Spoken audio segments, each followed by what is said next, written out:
MLA Prasanna Kumar రెడ్డిపై మంత్రి సవిత ఆగ్రహం వ్యక్తం చేశారు.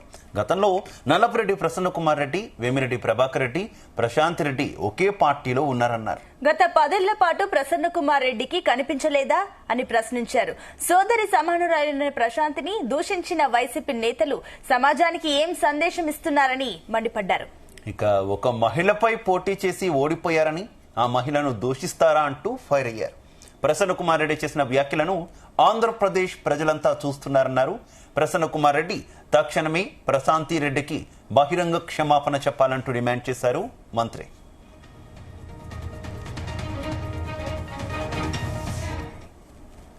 మరి ప్రసన్న కుమార్ రెడ్డి గారు, ప్రభాకర్ రెడ్డి గారు, ప్రశాంతి రెడ్డి గారు ఒకే పార్టీలోనే ఉన్నారు. గతంలో 10 సంవత్సరాలుగా ఆయన రాజ్యసభ మెంబర్గా ఉన్నారు. మరి ఈవిడ కూడా, మరి ప్రశాంతి రెడ్డి గారు కూడా టీటీడీ బోర్డు మెంబర్గా పనిచేశారు. అప్పుడు ప్రసన్న కుమార్ రెడ్డి గారికి కనిపించలేదా? అప్పుడు ఆమెను విమర్శించడం లేదా? తన కుటుంబ సభ్యులైన తన సోదరు సమానమైన ప్రశాంతి రెడ్డి గారిని నిన్న మాట్లాడడం నిజంగా సమాజానికి ఏం మెసేజ్ ఇస్తున్నారో వైసీపీ పార్టీ నాయకులు అర్థం కావడం లేదు. మహిళలపైన ఎందుకు ఇంత ద్వేషం?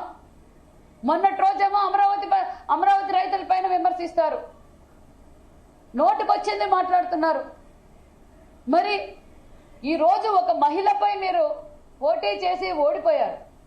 ఓడిపోయిన తర్వాత మీరు కూడా రాజకీయ చరిత్ర కలిగిన కుటుంబం, సంవత్సరం పాటున ప్రశాంత్ రెడ్డి గారు ఏం పరిపాలించారు, ఏం చేశారు, నియోజకవర్గాన్ని ఏ విధంగా అభివృద్ధి చేశారో, లేదా మీ సూచనలు సలహాలు అభివృద్ధి పైన, లేకపోతే ప్రశాంత్ రెడ్డి గారు ఏదైనా తప్పు చేసింటే చర్చించడానికో సిద్ధం కావాలి. కానీ ఈ మహిళలు వ్యక్తిగతంగా మాట్లాడడం ఏమాత్రం బాగలేదు.